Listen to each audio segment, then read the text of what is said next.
助けてほしいかナナミ。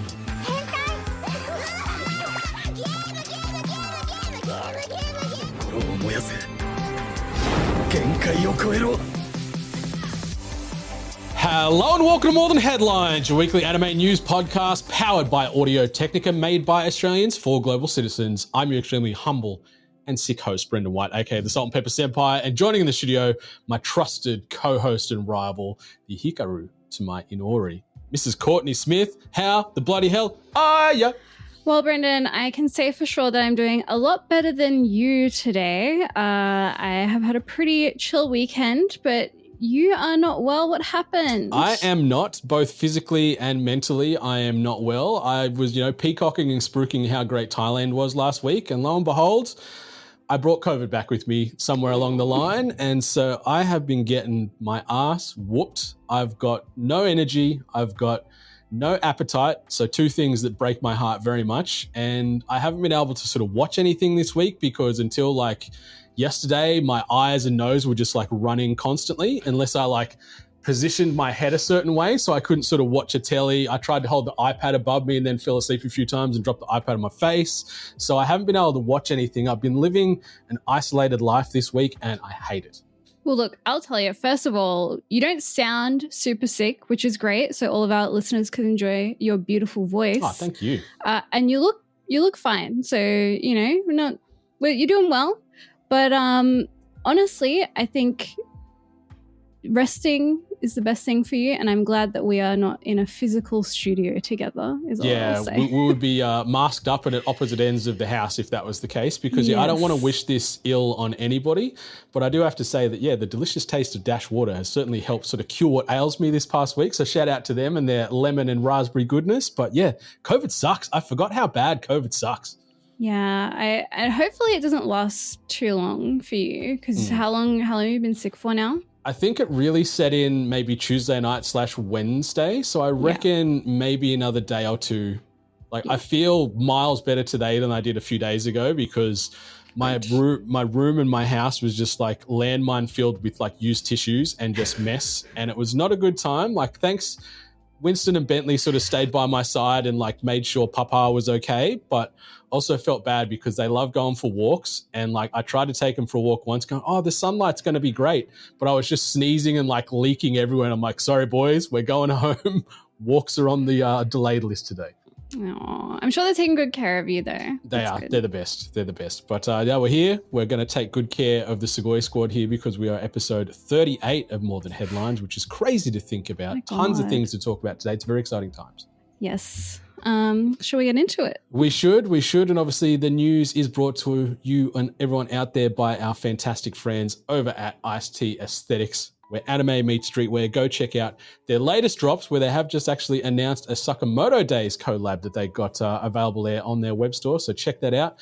And check out the link in the show notes as well, where you can get yourself a little discount on any purchases made via Ice-T Aesthetics. Australian-made, cheeky discount. Yeah, everyone loves a cheeky discount. Yeah, I love that. Yeah, but let's do it. You like the news? I think, I don't know if that made my COVID better or worse, but it made it feel something. I'm not going to ask. Our first piece of news today, we have more info on Lazarus, Shinichiro Watanabe's new original anime. A new trailer has been released, as well as a new key visual and a release date of April 6 in Japan. Currently, we're unsure where the anime will be streaming in Australia, but we have our fingers crossed that it will be available for us somewhere. Either way, I'm going to find this goddamn title because I'm so excited for this one. It looks, sounds, and feels just so damn cool. I love the art style. I love Watanabe in anything he does because it feels like that coolness just permeates from his pores, and whatever he touches and puts his mind and his name to is usually a good time. And I feel Lazarus is going to be more of that. And we've been sort of talking about it on and off since it was announced, and you'll sort of add more context to this as well soon. But I feel that when the credits roll on this final episode, I would be shocked, Courtney, shocked if this is somehow not a prequel to Cowboy Bebop. There's a 30-year sort of gap between both titles. So I am going to be shocked and appalled if this doesn't somehow connect into the Spike Spiegel universe and Cowboy Bebop as a whole. Yeah, because last time we talked about it, we mentioned how Watanabe, first of all, is directing every single episode, which we know and is confirmed. We also saw that in an interview he did that he confirmed that all of his series take place in the same universe. So this we know, and this new key visual that we've got really shows off his style, and I feel like those character designs look pretty familiar. I would not be surprised if it is kind of a sequel or heavily inspired by Cowboy Bebop. It's really reminiscent of that. And I know there are loads of fan theories floating around at the moment that Lazarus could potentially be more closely connected to Bebop than we originally thought anyway. It looks good, it sounds good, and I'm pretty sure it's going to feel good when it comes out around that April 6th date. And just look at just the key visuals floating around. We've got sort of the black background with sort of the placards with each of the characters with like a particular color. You see all that in the intro to Cowboy Bebop. So it's like, come on, like it feels like a slam dunk here, but I am no less excited to see this when it comes out in like what, a month's time? Yeah, my birthday. This is a Courtney birthday special. Yeah, there you go. See, it's just the year of the Sakura Society crew. We've got so many good things happening around that April and July sort of time periods. And something else that is good and that is happening, Courtney. Lisa from Blackpink releasing her very first manga titled Alter Ego, named after her new album that was released this past week. The manga is set to be released on March the 24th, so we don't have to wait too long. And it's a 56-page cyberpunk story about a group of girls trying to rescue their friend in a virtual reality environment. This is so fun to me. I feel like K-pop stars don't really delve into worlds outside of fashion and gaming. Mm-hmm. We see a lot of collabs there, but not so much in manga and anime. So seeing Lisa writing her own manga is really cool. The fact that it's going to be a short as well makes it easy to read and accessible for those of us who are too time poor because we're busy reading other manga. And you know me, Courtney, I am pro crossover. Anytime we get a crossover or a weird or not weird, like a random or unexpected collab, like I'm usually right there in the front row. And this is exciting. I'm pro Alter Ego. It looks super cool. The art style from what I've seen from a couple of the key visuals is fantastic. And that's done by Mino Miyabi, who is handling the art. And then obviously Lisa is writing the story. So it's kind of cool that she's got her DNA so firmly entrenched in this. And yeah, I'm going to be checking it out in a couple of weeks' time. And honestly, as a huge fan of Blackpink, a huge fan of Lisa, I listened to the new album the day before yesterday or yesterday when it dropped. It was fantastic. I love it. And I'm so excited to see what she comes up with. But let's talk about some more music-related anime stuff, because an anime that both Brendan and I are excited about, Rock is a Lady's Modesty, has revealed a new teaser visual and a character trailer for the black-haired drummer Otoha Kurogane. The trailer features her walking through the school politely before she crashes out on the drums and gets into a cool black leather outfit. Duality in characters is sort of one of my favorite things in any form of media. I love when we do have sort of that, not split persona, but like, you know, secret identity or secret hobby or passion that they sort of keep well hidden from their prim proper mystique. And we're sort of seeing that here with Rock is a Lady's Modesty, seeing Otoha go from the school uniform to like a spiked singlet top going like full grunge, and seeing her walk so cool and calmly and collected through the school hallways to then like yelling and being like a maniac behind the drum kit. I'm like, that's great. I'm invested already. I like that this character and these other characters are dealing with sort of both these lives and universes they're trying to sort of juggle. The art and animation by BN Pictures, I think it's stunning. I love it. And I feel if executed correctly and consistently is the big thing. Like I want that animation style not to dip after the first episode or not to dip halfway through. I feel this could end up being one of the top 10 anime of 2025. Like I feel it's on the same level as a couple of most recent sort of anime inspired sort of musical stuff we've watched with like Jellyfish Can't Swim in the Night, which comes to mind, which I adored. And yeah, it looks like a good time. Yeah, definitely that kind of genre of these girls musical anime, girls in a band. I feel like they very rarely miss. They're more likely to hit more often than not. I'm so excited. And like you, Brendan, I love anime that have characters with the kind of like secret sides to them. I love, you know, my favorite anime of all time, Himoto Umaru-chan. Umaru-chan is on the outside when she's outside in public, prim and proper, well-behaved, good grades, pretty.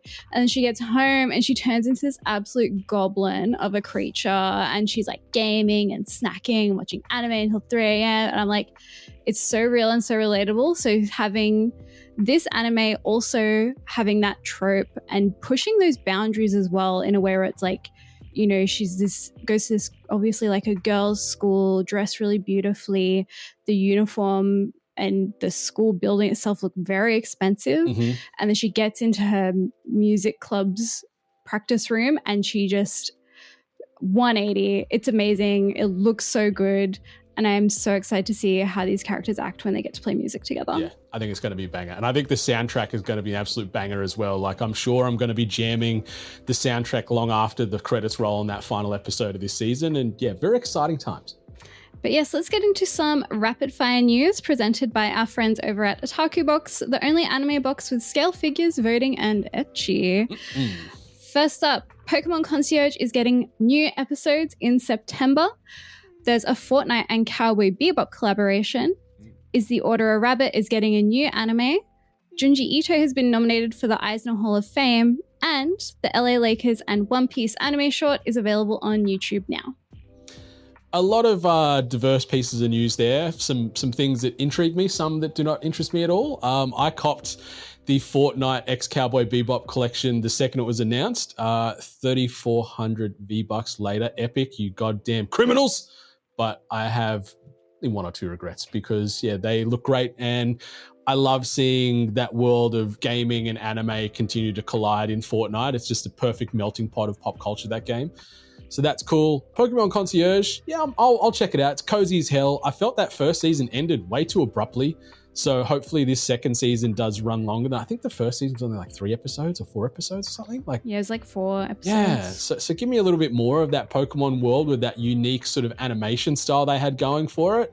And of course, LA Lakers and One Piece, like the most franchises in both sports and anime coming together for that collab. But like, the content looks cool. I saw they had sort of a lot of press at the game that sort of announced this collaboration. They had a lot of like One Piece memorabilia, and there's like a Luffy statue doing the rounds of him in a Lakers uniform. So like, if you're a Lakers fan, hell yeah. But like, I hate the Lakers and One Piece just doesn't tickle my pickle. So I'm happy for everybody else, but it's a no from me, dog.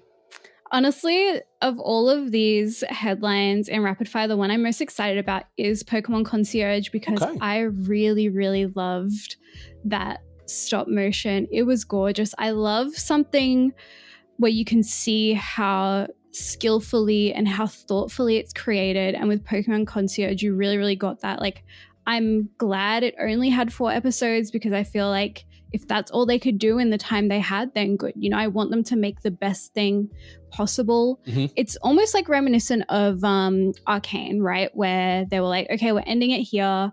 Like, they've got a certain amount of budget, they've got a certain amount of time, and using those things wisely to make sure you can give consumers the best product, for me, is the most important thing. And Pokemon Concierge made me cry. So I'm excited. It was very sweet and heartfelt, and it felt very throwback to me, like watching cartoons as a kid when you do see a lot of stop motion used. So it did have a nice sort of touchstone to the past, but also then sort of that modern flavor as well. So yeah, I'm keen to check out more. I don't think it made me cry, but yeah, I'm looking forward to seeing more. I'm just an emotional little wreck 9 times out of 10. But let's talk about what we've been watching this week, Brendan, because I have a few on my list that I'm actually kind of excited about. So first up, the first Slam Dunk. I watched this at the anime watch party at Fortress Sydney. It was free. They had 2 sessions. I went to the Tuesday one. It was like 7 p.m. It was so good. This was my first experience with anything Slam Dunk. Oh, like, really? Yeah, so it's been on my list for ages, of course. You know, when I first got into anime, I knew that Slam Dunk was one of the greats. I was like, I'll get around to it one day. And then in true Courtney fashion, I just never did. So I watched this. It was fantastic. The animation, I could not fault it It was pretty, it was heartfelt, it was sad. I was sobbing like a baby. But then at the same time, between all of these cutscenes and backstory, we had these intense moments in the basketball game. Do you find only in other fantastic sports anime, like I'm talking Haikyuu, I'm talking Kuroko's Basket, all of those sports anime that really combine emotion and those intense moments to create something that gives you chills every single time. That's what this was. And I actually invited 4 of my friends along. Only one of them really watches anime, and then the other 3, one of them, she was like, I wasn't expecting to care. I was expecting to fall asleep, and she was obsessed. So good. 10 out of 10, the first slam dunk. It is fantastic, and I love that it is a little bit more grounded in comparison to Kuroko's. There isn't really crazy level up abilities where dudes can like shoot it from anywhere on the court and sink it and stuff like that. Like, it is so well animated, and like you said, it's so powerful from a story perspective and so emotional and inspiring. Like, I'm a hooper from back in the day. I love basketball, played a lot of basketball as a kid. And so this was one of the first sports anime that I watched many, many moons ago. And I was just like, holy shit, like this perfectly encapsulates what it feels like to be on that court, but it just does it so much cooler than I do. And it looks so much better than I do. And it's so much more inspiring than I am, but it is great. And I love that Fortress are doing things like this, like these free watch parties where they are opening up these beloved titles to patrons that are either, you know, non-anime fans or new to anime or just haven't copped it, or like you said, where you've just brought some friends along where they thought, I'm going to fall asleep, and they walk away going, holy shit, like this was great. And hopefully that's going to lead to them hunting down more of this fantastic medium. Because yeah, sports anime tells stories better than most other anime genres, I feel, because there's lessons that everybody can relate to, and you want to root for these underdogs and the downtrodden and the ones that are trying to win it all. And whether they do or they don't, like the ride that these storytellers take you on is so special, and I eat it up. So yeah, hell yeah to Fortress, and hell yeah, the first slam dunk. Yeah, it was so good. They had like little bags of $3 popcorn. You could order drinks and food at your seat. It was so a good. great experience. And I know they're doing another one soon, so I'm looking forward to that. But I've also been watching Okitsura, the girl I love. I can't understand her because she speaks in Okinawan dialect. I don't remember the full English name, but I watched episode 8 and 9, and I'm learning so much about Okinawa through this series. And I get that it's it's a big tourism ad basically for Okinawa, which is, you know, whatever. It's well done though. It's fun. In episode 8, we learned that there are no trains in Okinawa. Like, who knew? Not me. Right? It's the only Japanese prefecture without trains, and instead they have a monorail, but people mostly drive in their cars to get around. And in fact, cars in Okinawa are so popular that they have lots of drive-throughs, and even something called a drive-in, where you like drive in, order your food, and then they bring it out to you, and you sit parked where you ordered your food. And I'm like, this is so cool. Like, no other anime would teach me so much, you know? It's awesome. Anything that I can watch or consume where I can be entertained and educated, informed is a big immediate win for me. And I'm a couple episodes back on Okitsura, but I love it as well. Like, it's so well done. And yes, there is some pandering to try and generate people to go to Okinawa, which I think is great in itself, because it's not doing it in a way where you just roll your eyes and you don't want to keep watching, because it's fun, it's wholesome, there's a love story tied into this. The animation is gorgeous. And yeah, it's still one of my, I think it's sitting at 6 in my sort of top 27 I'm watching at the moment. Like, it's still up there. Like, I love it. I'm having a good time with it, and I'm looking forward to checking this out. And yeah, drive-ins, I don't know if you've ever been to one. Like, there's none really here in Australia anymore. My mum, one of her first jobs, she actually worked at a drive-in as like a roller skate girl. Oh, wow. And she'd sort of wheel the food out on the cart and stuff. Little small fact. But I went to a few in America. They're still rampant in America as well, where you can pull up, people will bring their food out to you. You can sort of sit in the car and have a feast, chuck it in the bin and drive away. So it's a cool throwback, and it's nice to know that it's across there in Japan as well. That's so cool. Have you watched anything this week, Brendan? Nothing like of note. Like, I caught up on Solo Leveling this morning. Fantastic. You haven't watched it yet, so I'm going to avoid it. But like, what I've sort of been relaying this season on Solo Leveling, it's so good. The foot is just so firmly down on the gas pedal. We do get some nice emotional payoffs this episode. Like the previous, 8 episodes we've watched have been pretty much just all action with minimal downtime. But we do get some payoffs from some long-standing sort of plot points in this latest episode.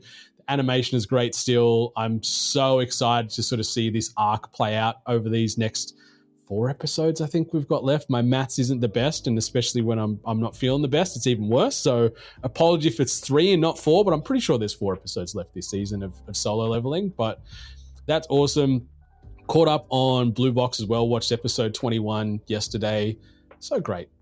So great, so wholesome. I also have read the latest few chapters of the manga, and I'm just in lockstep with this world and these characters and the heart that's on display, and the fact that they are sort of opening up the universe and showcasing more characters and letting us into their world sort of bit by bit. Some of the interactions with like Hina and Chi and Ayame in this latest episode, loved it. Like Hina's still best girl, like she's still my favorite, but like the cast as a whole, whether it be on the boy side or the girl side, they're all just great and real and believable. And it is still some of the purest, most well-written sort of school-based romance that I've watched and or read in a good long while.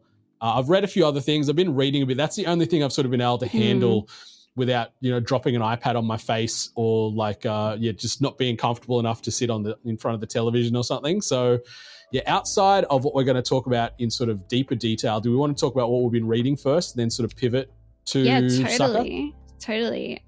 So let's get into the big what we've been reading.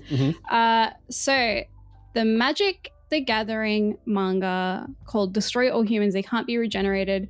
We were sent copies of the first 2 volumes thanks to Wizards of the Coast. Thank you guys so much. We are obviously huge manga fans, and myself a huge Magic the Gathering fan.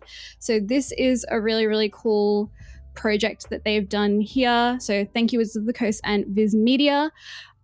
As an MTG fan, I'm loving this manga. So it's set in 1998 when Magic is kind of just starting, and we see these characters, they're in high school and they're playing, and there are old cards. Like these are old cards from 98, which is crazy to me because I only started playing in maybe 2013.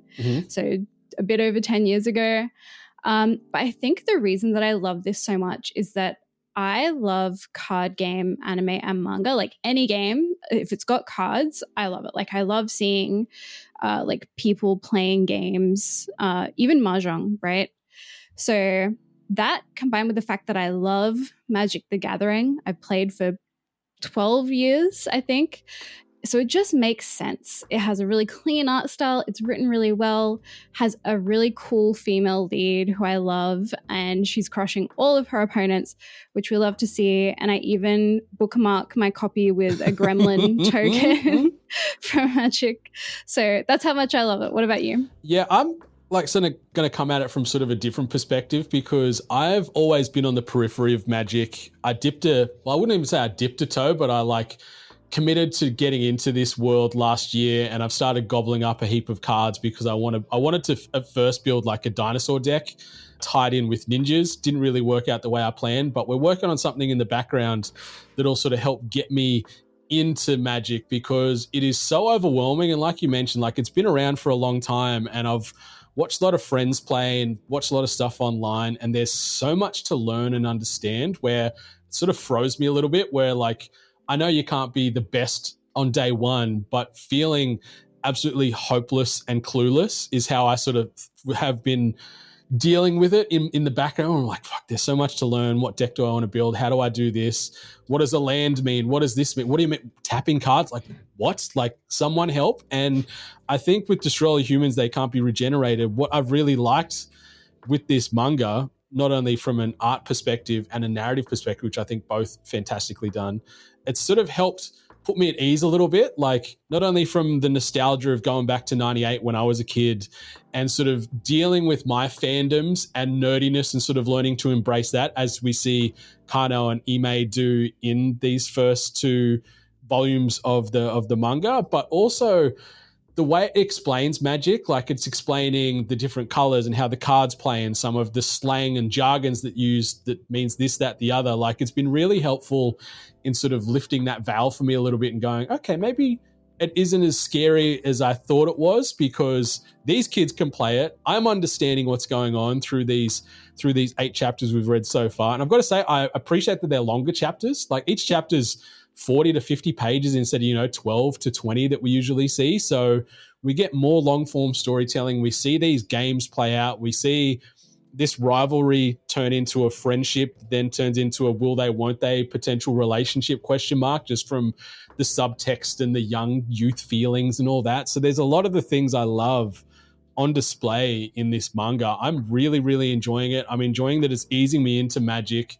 It's more great sort of wholesome romance with like a hobbyist sort of spin on it as well, which I can appreciate. And the one thing that I keep sort of holding on to a little bit, because Ime is constantly talking about the world's going to end in 1999. Like, are you going to sort of be there with me, Takano? And I'm like, is there some real like dark, dire subtext here where we are going to see this world just flip on its head and be like some type of apocalyptical based event coming up? Like, I don't think so with the way that the 8th chapter ended, but I can't help but feel there's a big old twist coming because it gets mentioned and referenced a lot here. So I'm curious about the mystery there, but overall, like it's sitting in the great tier for me. Like I'm really, really enjoying reading this one. Yeah, I feel like it's a really easy read. Anyone can pick it up really, even if you don't play Magic. Even, I feel like it's friendly enough that someone who is maybe like 9 or 10 years old, like a child, could read it and kind of understand it nicely. But what else have you been reading? I also wanted to shout out, I've been working my way through Doombreaker, yet another manhwa. I am still so firmly on that track that I cannot get off. This is a time travel resurrection fantasy, so there has got similar beats and similar notes to some of the other stuff I've been reading. It's done by Blue Deep. Zephyr is our lead, and I've shown you him a few times in the Discord. Silver-haired fox, good-looking boy. He ends up being like the final survivor on Earth. Like he's the only person left in all of humankind, only to then die at the hands of the demons that have sort of taken over Earth. And so the gods decide, we're going to give this guy one more chance, see if he can make amends and actually sort of do things right and, save the planet. So he gets sort of transported back in time 10 years.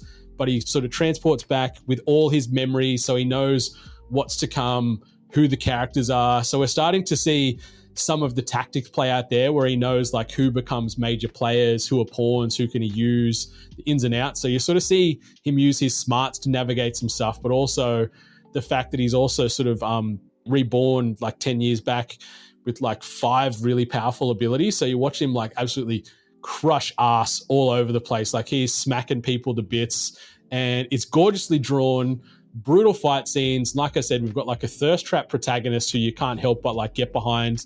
And it's got a cool story. Like I'm 20 chapters in, but I am really vibing it and it's sitting in that great tier for me as well as I sort of cycle through my other weekly sort of chapter drops. This has been a constant because there's 100+ chapters to go through on this one. Ooh, that's fun. It sounds good. Yeah, it's enjoyable. And I feel like if it does get the anime treatment, I think it'll do well because it's another cool story, another pro tag you can get behind, and it's just cool. Like some of these stories, like when it's just got that cool it factor, know it would translate to screen, and I feel that Doombreaker would. When they're like slick and it's the vibe, right? Yeah. Good vibes in this one. Good vibes. All right, let's get onto our recap and reaction to Sakamoto Days, episode 8. So we start out with Hana. She is crying. Everyone's missing. Heisuke and Pisuke come in because they're like, hey guys, what's up? How's it going? And then he just sees Hana crying. And she's like, everyone's gone. Mom, Dad, Shan, Lu, they're all missing. Yeah, it's a traumatic scene because we love Hana. We don't ever want to see her upset. Heisuke does his best to sort of calm her down. He's like, hey, do you want some of these walnuts and a lolly that I'm assuming I probably found on the ground somewhere out there? Not even walnuts though, acorns. Oh, that's right, acorns. Like, sorry. do you want acorns? Like, he's like, okay, one hand, Right hand, left hand. Right hand has a yummy candy. Left hand has 4 to 5 small acorns. Take your pick. Hisuke, the eternal Aussie battler, not Aussie battler, Japanese battler, but he comes in because, he's excited. He's like, man, I found 500 yen on the street. I'm going to hopefully can buy some like hand-me-down pork buns with this. And finds out that Hana's upset, but he's like, all right, not interested in these acorns and this candy. It's okay. We're going to find your family. It's all good. We see Pisuke then fly off to find them, and that's sort of the end of that scene. We then sort of flash back to the lab, and we're seeing that Sakamoto and Shin are still battling with Horiguchi there, the mad scientist that just loves all kinds of poisons and concoctions. We find out that in sort of the battle, the mad scientist somehow got around and injected Sakamoto in the back of the neck with this poison, and what it actually does is invert his friend or foe thought process. So like, if I like you, I hate you in your mind, and vice versa. So we see him try and sock the doctor, only for Shin to cop a punch from Sakamoto. So then he's like, all right, well, I can get around this. And then he just thinks of Shin and then absolutely cocks mad scientist right in the mush. And you go, oh, that's it, that's done. But maybe not. And then we sort of jump across to we see Lou, who's still imprisoned with Shin's scientist's friend as well. Yes. So with that, I guess, exchange between Horiguchi and Sakamoto, and they're kind of fighting, and Horiguchi like stops for a moment and he's like, hey, you gotta lose some weight. And Sakamoto's like, excuse me? And that's when he like kind of flies off the handle. And of course they figure out that it's the switch. And then, we're back in the cell, I guess, with Asakura, the lab, I guess the head of the lab, the head scientist. Mm-hmm. He's explaining what happened, but Luz is like, I don't know what you're talking about, but that guy in the hazmat suit, he kidnapped me, and he's the reason I'm in this situation because he mistook me for Shin. And then Asakura pipes up. He's like, oh, wait, did you say Shin? Do you mean the Esper kid? And she's like, yeah, what about him? And he's like, I'm the one that gave Shin his powers. So we're getting more of this backstory. We get a flashback to the lab leader, so Asakura and Shin as a kid. And they're kind of bickering because a man called Ando asks the scientist to look after Shin. So we have a mystery man called Ando. Then Shin is stuck with Asakura, and Asakura is researching supernatural powers, and Shin comes up to him. He's like, hey, is that fun? Do you like doing that? And Asakura is like, yeah, if I do this, then we can advance humanity and make kind of these huge strides.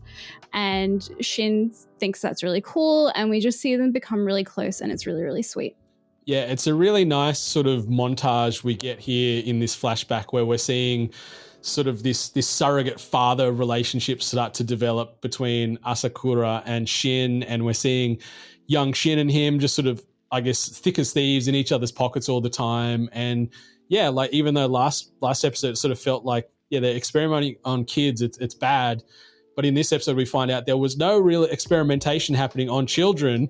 And what sort of happens there is, Asakura is trying to sort of come up with ways to, I guess, enhance humanity to make the world a better place. And Shin really likes that. And then we find out that how Shin actually got his abilities is one like late night, early morning, I guess. Shin sort of wakes up and he's even got little night hat on, which I thought was adorable. And he sort of walks in, he's like, hey doc, like I'm thirsty. Can you get me a drink? And he just randomly grabs the beacon with sort of the mixture that Asakura has sort of finally said, I think I've done it. Like I've sort of cracked the code. This is going to make everyone better and make the world great. And he just casually like drinks it thinking it's water or milk or something. Realizes that's not the case, talks a bit of shade on it. It says like, this is rubbish, this is gross, what is this stuff? And so there's a bit of worry initially with Asakura. He's like, is this going to kill this boy? Like, what's going to happen? And we find out that he's fine. His clairvoyant abilities then start to sort of awaken and develop from there. But there's one part here where I sort of took a little bit of offense to, where all the other scientists and doctors in the lab start to sort of distance themselves from Shin. Like, he's just a kid. Like, he's 10 years old or something here. And because he can suddenly read their mind, they're like, oh no, we can't be friends with you, or we can't help you. And they just isolate this kid for no reason, which I'm like, that's kind of unjustified.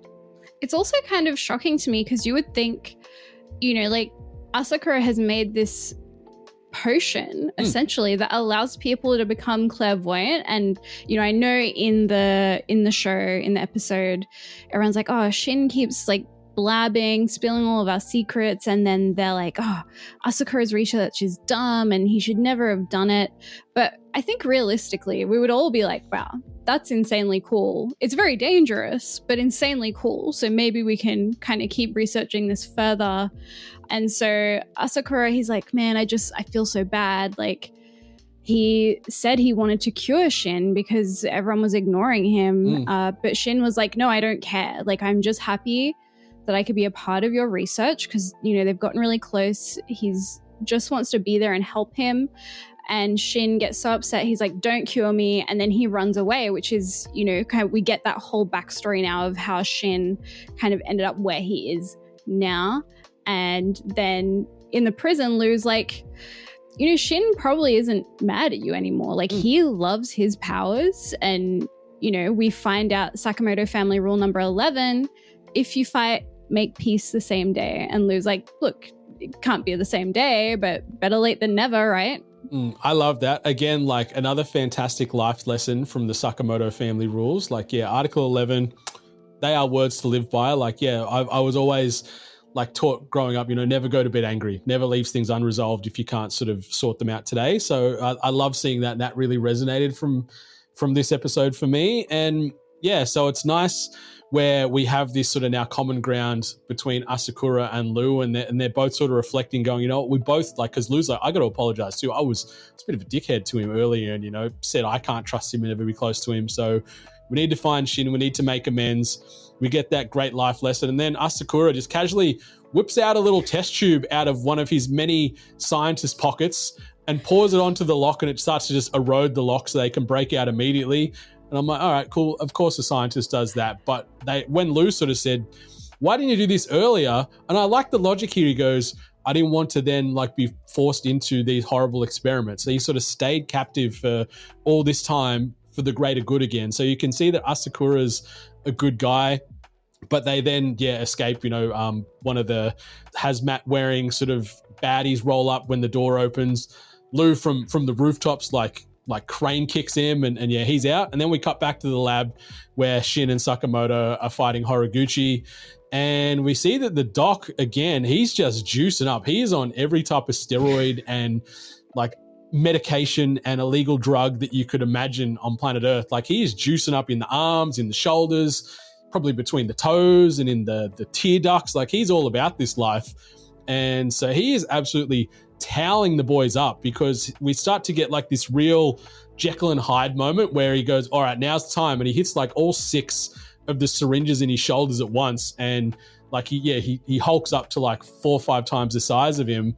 And so we start seeing this battle play out between him and Shin and Sakamoto, who's still dealing with the friend or foe mentality, because we find out too that Horiguchi, with all the switches on his arms, he can turn these things on and off. So he's sort of keeping them on even footing the whole time in the fight. Like, they can't sort of stabilize and actually have a plan of attack here. But as he juices up, we see this cool part where Shin sort of turns his back to him and just looks directly towards Sakamoto, and he's reading Sakamoto's thoughts as to where he's going to punch, because he's still thinking about, punching the doc, which would punch Shin, but he's sort of saying, left hook, right jab, and you're watching Shin move with crazy speed, dodging all these punches. And then Horiguchi, even though he is like this man mountain in this point, he's getting absolutely smacked up. I actually really like this fight. I thought it was really funny. And I think this is something that this series does well, is it puts comedy in the fight. So, we see him growing big. There's that reference to, it's like a Hulk reference. He's like a Hulk creature. Dr. Mundo, if you play League of Legends. And then Horiguchi does like these JoJo's Bizarre Adventure style punches at Shin. And it's really, really cool. But then as Horiguchi is getting beaten up and he's losing as they turn the tides, he turns around and he goes, oh, humanities majors. And I had to laugh because I have 3 degrees and they're all in humanities. And I was like, yeah, makes sense. It was a great fight scene and probably one of the high points of this episode. And so after that battle comes to a very abrupt end, we see Shin and Sakamoto running down the hallway to try and find Lou.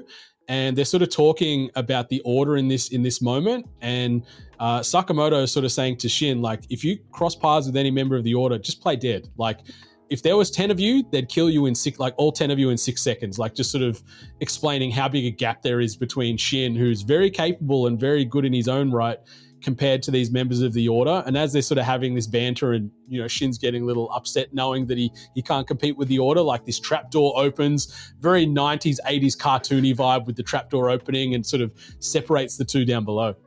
Yeah, so, and it's really funny. I don't know how they don't see it. It's like a big red button on the floor that Shin steps on, and then Sakamoto like kicks him to make sure he doesn't fall down the hole, lightning fast reflexes.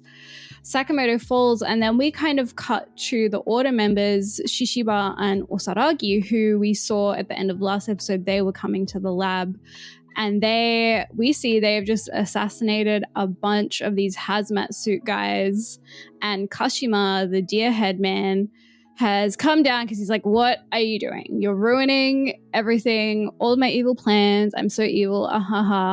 Stop it. What are you doing? Yeah, so he rolls down and he's got like two heavies with him. He's got like Onigahara and Takamito, two of his sort of like lead henchmen, as they come down to the stairs. And it's a pretty brutal sight. Like, you see, it is a kill floor down there, and we can see Shishiba, he's there with a hammer, and Osaragi, she's there with like an electrical buzzsaw. And there is like 30 dead people on the ground. Like, there is blood and viscera everywhere. And it's one of those moments again where you go, man, this is mature when it wants to be. Like, it goes from like silly, cute, whimsical to begin with to now it's mass murder downstairs, and you've got this creepy dude with a reindeer head just cruising about with some heavies. We've got these order members just casually killing 30 people like it's nothing. And so you're like, whoa, this is going to be intense. And then we see Kashima's two heavies, Onigahara and Takamito, immediately rush and surround Shishiba. And you think, man, this is going to be like a fight for the ages here. Osaragi, boom, instantly dismembers him, like cuts him to a million pieces with like this like wire-based hook device thing. I don't even know what you explain it as, but these guys just get ripped to bits. Again, very brutally, doesn't shy away from the violence and the blood. And then we see here, Kashima is upset at this moment and picks up one of the guy's heads and is like crying and talking to this guy's head and sort of having this inner monologue about how bad these people are and how we could have avoided all this bloodshed, yada, yada, yada. But that then sort of sets the table for him to start to be evil and violent and sort of shed a bit of blood himself. And we start to see him remove some stitches from his arm and then just takes his arm off, only to just like see a giant like claw like underneath the arm itself.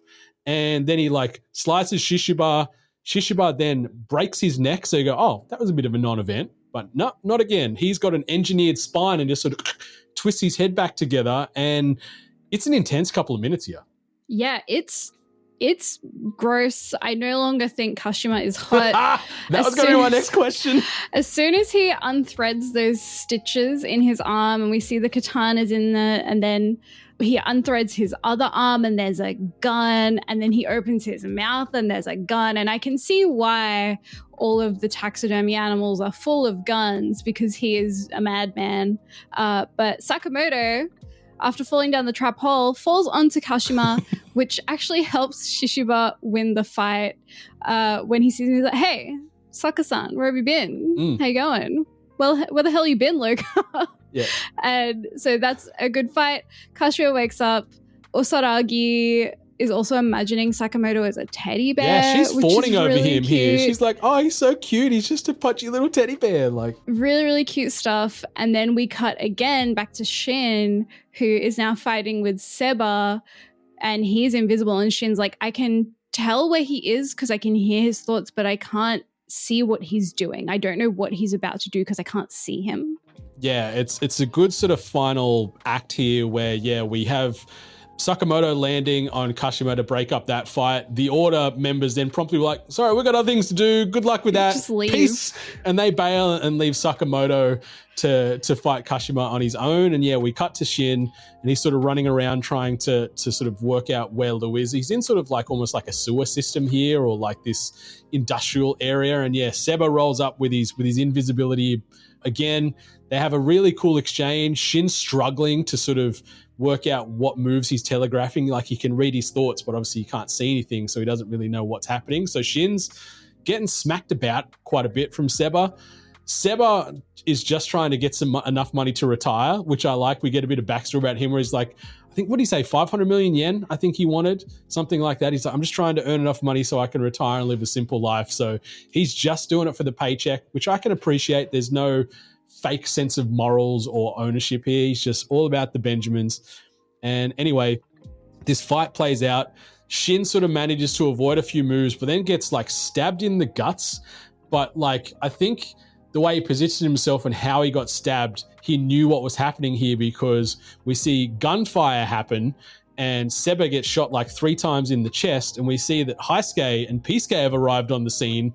Heisuke obviously is a hell of a marksman, shoots Seba a few times in the chest as sort of Shin has sort of fallen up against Seba by then and like rubbed blood down him, and it was a big dramatic thing. But I feel what we'll find out in the next episode is Shin picked up on Heisuke's thoughts as he sort of came in, knew how to position and where to be to not get a non-fatal sort of stab wound and allow the shots to take place. And that's where the episode ends. Again, really abrupt cuts, really sudden, jarring almost ends to these episodes where I'm like, just give me a little bit more. It feels, well, I won't say rushed, but I feel it was too sudden. I can see it. I think, yeah, this episode and last episode, because we've had this kind of big arc of the lab, it has been very jarring almost because the first few episodes were quite episodic. So I think it's changed the tone a bit, which, you know, I guess is not like we were used to one thing and now we're getting another, and I'm not sure how they're going to end it, because I think it's only got 11 episodes and now we've got, what is it, 9, 10, 11. We've got 3 episodes left. So, you know, I'm not sure where they're going to end this first season, I would hope, of the anime. I wanted to get your vibes. Like, we're a good way into this season now. Like, where, if you were ranking it in, I know you avoid ranking and scoring things, but where would you sort of put it in your current watch list of all the stuff you're consuming? Just off the top of your head. I would say it's definitely in the tier of things that I look forward to watching. I think for me, it's definitely like a cozy anime. It's something I watch with Dan. We watch it together and it's just nice. It feels very reminiscent of Spy Family in terms of like, it's not super serious. It's pretty lighthearted. A lot of family themes and something that you can watch quite easily while you're having your dinner. Not something I need to like sit up and really pay attention to, but that's so fine. Yeah, and that's fair enough. Like, it's sitting in that good tier for me, I think. Yeah. Like, it's still sitting around 9 or 10 as far as my watch list at the moment. Like, I'm, like you said, really enjoying it. It's inoffensive. It hits all the main beats that I look for in my media. And yeah, it's enjoyable. It's not an award winner for me, but it's also not upsetting me that I have to watch this almost like it's a chore for this podcast. Like, it's fun. I look forward to it. But if maybe we weren't doing the deep dives on this, I probably wouldn't like rush to it first thing on the Sunday morning for sure. Yeah, no, definitely. I agree. But yeah, not a bad anime at all. Definitely, you know, I think what happens a lot of the time is a good manga comes out and everyone loves it. And then as soon as an anime is announced, all of the manga readers kind of flock to the socials to be like, oh my God, anime watchers, the anime for this is coming out. You have to watch it. You have to watch it. It's going to be so good. And it gets so overhyped. I feel like that happens with so much anime. Stuff just gets overhyped and people expect something different. And when it isn't what they expected because it isn't what the manga readers said it was going to be, they're like, oh, this is bad. And it's disappointing. And it's like, no, you just listen to too many people online overhyping something. That's all it is. And I think maybe I overhyped it. I said potentially it could be one of like the big 3 of 2025. And I think maybe overall from maybe a viewership, it probably will be. But as far as a tiering of enjoyment, it won't be in the top 3 for me for the year, but I'm still vibing it. It's a bit of a miss, but I'm really vibing it. Yeah. All right, let's get into some final comments now, Brendan. The biggest announcement from us this week is that we are going to the Game Expo as media. We're both going to be there. I'm going to be in cosplay. Brendan will probably be in some kind of cool anime shirt from Ice-T Aesthetics, but we'll be there. We want to do like a live episode, so we're going to see if we can get a room where we can record an episode together while we're there, which would be really fun. But thank you to the Game Expo for allowing us this opportunity. Yeah, it's going to be very exciting. It runs on Saturday, Sunday. So yeah, we'll try and make plenty of great content, talk to plenty of people on the show floor as well, because it is one of the up and coming sort of video game or just like pop culture events around the country here. We are starved for good big events, and I feel TGX has the bones to be something good and big over time. So I'm excited to be there for year 2 of this one. And yeah, I'm excited to do some in-person content and recordings with you. So it's funny because we've never recorded a podcast in person, even though we've done 40 odd episodes together across both platforms. So yeah. Yes, 22nd and 23rd of March this year. We will see you there. If you see us, come and say hi. What about you, Brendan? I just wanted to shine a light on my number one anime of 2023, one of my favorite anime of all time. Frieren Beyond Journey's End is now available on Netflix. Netflix, again, are just scooping up all these heavies. Like that roster of anime they're assembling over there is starting to rival Crunchyroll, dare I say it. Like, obviously, they're getting some of these things after the fact as far as those initial releases. But yeah, anyone that is a casual anime fan and for some reason hasn't watched this or don't have Crunchyroll, check out Frieren Beyond Journey's End on Netflix. It is such a special, special story. And we've got season 2 on the way in 2026. Oh my gosh, yeah, I'm so glad that Netflix are picking these things up. I think it's, it reminds me kind of the wrestling, right? Where it might not have been accessible to some people. I wasn't watching the wrestling before it was on Netflix, and it came to Netflix, and now I'm watching it every week. And I guess it's the same with anime. If you don't watch anime all the time, you don't have a Crunchyroll sub, but you probably have a Netflix one, now you can watch these things and it's good. Yep. Netflix is definitely a necessary evil, but they're doing a lot of great things. Yes. But yeah, Courtney, that brings us to the end of episode 38. So thank you again for riding this beast with me. It's been a good episode, a lot of fun discussion as always. We're going to be back again next week for episode 39, but be sure to follow us on them socials. Be sure to check us out on the video platforms as well. Obviously, we're continuing to focus on getting our content in video form for all you guys, gals, and non-binary pals out there. So check us out on the socials at the Sakura SOC, and also hit us up on YouTube, Instagram, and TikTok at the Sakura SOC as well, because plenty of good stuff there. Like, rate, review, subscribe, all that fun stuff. Head on over to sakurasociety.co to check out all our content over there as well, and also our fantastic web store. Check us out on Patreon, patreon.com/Sakura Society, should you want to throw a few dollars our way. But listeners, viewers, Sugoi Squad, whether your anime be subbed, dubbed, or still yet to come, enjoy yourself, and much love to all the gorgeous waifus and husbandos out there. Goodbye. またね。